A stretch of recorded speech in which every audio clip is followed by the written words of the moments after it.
Hello, hello, and welcome to section 1, which is measures 124 through 131. It's 7 bars, and the hardest, I would say, for the left hand and for position work is measures 125 and 126. I have taught this piece multiple times to multiple in-person students. This is my first time putting it together for video tutorials, but I've had a lot of experience seeing what violinists find very difficult. And this is why I've chosen this section as number 1, so that I can present to you exactly how to approach these measures. Otherwise, you may learn them incorrectly and you'll always play them incorrectly and out of tune. So we don't want that to happen. That's why I'm giving you this section first. And we're actually going to start with those measures first, because they are the hardest measures in this piece based on my experience of teaching violinists and how they've struggled with these measures. They may not look that difficult, but if you don't think about them in the proper manner, it can get quite confusing. So anyway, without further ado, let's start with measure 125, and we're going to go ahead and take it slow. It starts in first position with a G natural low 2. And just take note of our notes, G, A, B, G. Okay, the G, A, B, G, that's the first beat. Our second beat is G sharp, A, B, G sharp. So take note that A and B are the exact same in beats 1 and in beats 2. They don't change pitch. So when you play it and you go up to the G sharp, listen that your A and B do not change. Now you may think, oh, well, yeah, of course, that's the way it is. However, it's really important because that pattern is going to continue. So it's good to get that down in an easy place, first position. So let's do it with the bowing. You can check your 3 with your open A. And then check your 3 with your open A. Now we're going to shift up into third position. That A is now being played with the 1. So see how we have the BC, A, B, C, A? That B is going to stay the same for the 4th beat, and our 1's going to come behind that too. So we have an A sharp and a C sharp. Okay, so we're going to talk about this one more time, just this measure, 125, and we're going to talk about it in 2 beats at a time. So the first 2 beats, and then beats 3 and 4 as a grouping. Let's go back to the first 2 beats. So we listen to the A and B, that they stay in tune. Now you see I kept my second finger down. So when you play these first 4 notes, the 2 is down, it stays down. Then when we go for the high 2, instead of thinking, okay, high 2, we want to think high 2. Do you see the difference? We want to think of an angled 2. So your finger doesn't have to look exactly like mine, because that's kind of tricky what I'm doing there. But what I do want you to feel is that you're on the inside corner for that high 2. So here's our normal 2 for G, A, B, A. And then go up to an angled 2 for the G sharp. Okay, we'll do it again. Angled 2. All right, and then just always listen that the A and B sound the same. What you could do in your music even is circle the A and the B in the first beat and circle the A and the B in the second beat, that they're exactly the same pitch. All right, let's go ahead and talk about beats 3 and 4. So here we're in third position. It's really good to actually practice this in third position and get to know it in third position before worrying about shifting up to it. So we're just taking this in manageable chunks and practicing measure 125 starting on the 3rd beat. So you can practice starting exactly in third position on that A, okay? So 2 and 3 touch, a B and C touch there. A, B, C, again, B and we have the B there. That A and B that we had previously are now the first two notes of this beat. We keep the 1 down the entire time. So you see the 1 is down. Okay. And then we don't shift. We don't shift our hand up. We don't shift the left arm up. We stay in third position with a high 1 for that A sharp. Okay, same thing, hold the 1 down. Because we're gonna come right next to it. We're gonna come right back to it. Now I'm gonna put the whole measure together, and you can watch my left hand as I play through it. Shift. Okay, so it's just clearly first position for the first 2 beats, third position for the last 2 beats. You want to practice that shift from G sharp to A, and that occurs the last note of the second beat to the first note of the third beat, G sharp A.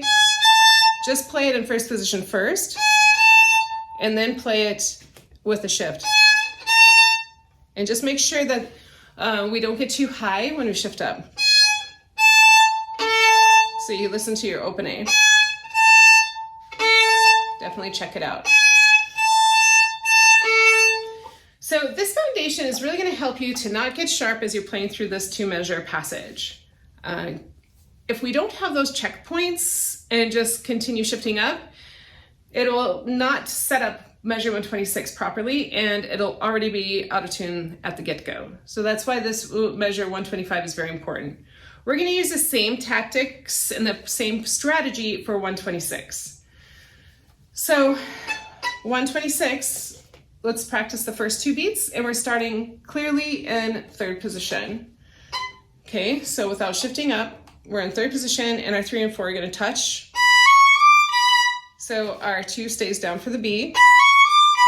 We want to listen to that C sharp because we're going to be shifting to it. So B, C sharp, D, B. And then you can stop on that C sharp and know that's where you're shifting. That's 5th position. 1 and 2 touch.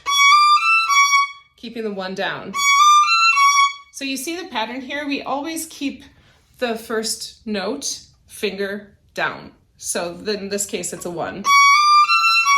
And then we're going to keep that 2 down for the D and play the next beat. So it's D, E, F sharp, D.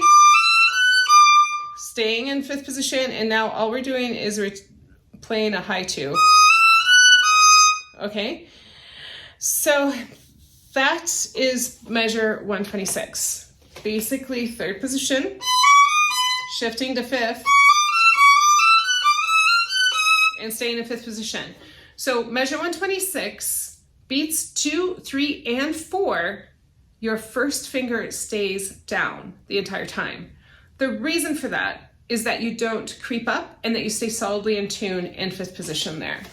So we can start right on 5th position. You can play a C sharp in first, get that in your ear, in third, and then in 5th. And I'm going to start measure 126 again on the second beat. So the notes that you want to circle, and understand that they don't change in beats 3 and 4, are the E and the F sharp. So I will play starting on beat 3 from the D. So listen to your E and your F sharp. Okay, they stay the same. Even though we play a high 2 for the D sharp, we don't shift, it's just a high 2. The E and the F sharp don't change pitch. They stay the same. So just listen to that. And that's the hardest part, I believe, in this entire concertino, are those 2 measures. So make sure to understand it mentally first before playing it, so it doesn't turn into a sloshy mess of just shifting up. Okay, so then let's go to 127. We're still in 5th position here. You can check your 3 with your harmonic. And then we shift down into 3rd. So I did that really quickly, but we have the 2 coming behind that 3. You want to hold that 2 down up until the time we go to a D natural. So you just lift it up and set it down for the D natural. That way we stay secure. And then shifting down into third. At any time you have a difficult time hearing these higher pitches, you can take it down an octave and play it an octave lower. For example, measure 126, you can take it down to first position and play an octave lower.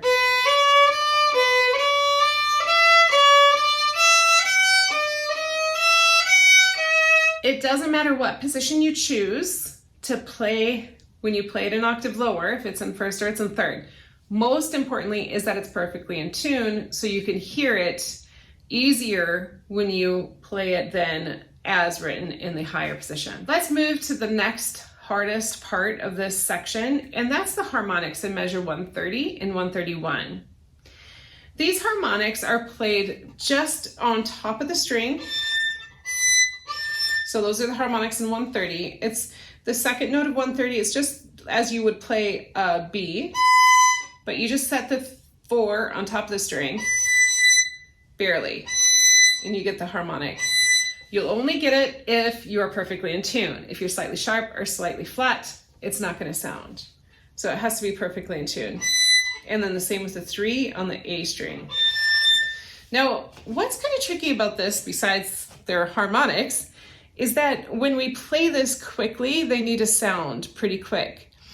The best way to feel this is with a curved 4, not a flat 4, but a nice curved 4, and with the 3, to feel that together. So if you were to practice this as a double stop, solid notes, not harmonics, you can feel how your third finger feels maybe slightly different as opposed to if you were to play it by itself. And that's what you want to mimic when you play this. Otherwise, it may not sound. The harmonics may not sound. So I'm going to demonstrate this coming from the measure before, starting third and fourth beats of the measure before. So you see I already set up the 3 and 4 as a double stop, the 3 and 4 together, not just, okay, 4 and then 3, but then having the 2 come down at the same time. So I'll play it slower. Those guys come down at the same time. That way, you'll most likely get them to sound cleanly as you're playing through this at a quicker tempo. Okay, so that's measure 130 and then 131. So 131 is easier because it's basically just the third finger on the E string, open D, third finger on the D string, and not one right after the other. So you have a little bit of time, and plus it's the same finger, it's only 3. Okay, those are the hardest little spots in this section. So let's now just talk about the flow of this section, starting from measure 124. So 124 is a technique that you may have worked with me in some other tutorials of reading pieces. If you played one of the concertos, I honestly don't remember which one, but it has the same technique in there.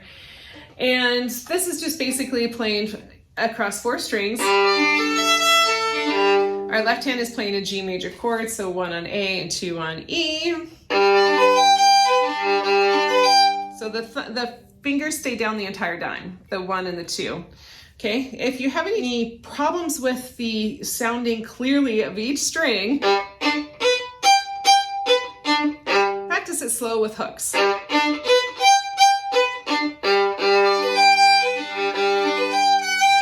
We've talked about 126 already.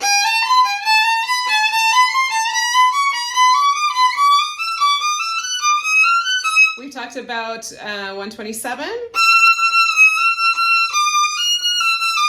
We shift down to third, and then 128. So 128, the first 2 beats are all in third, starting on the C.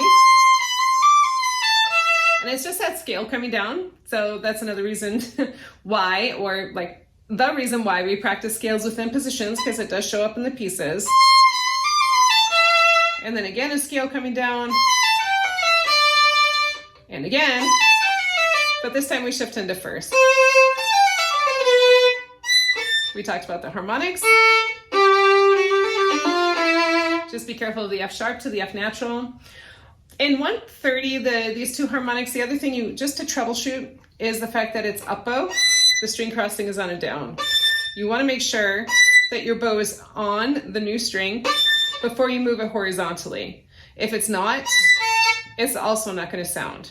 So we got to set and then pull. Okay, so that's 130, and then 131. And that finishes off this section.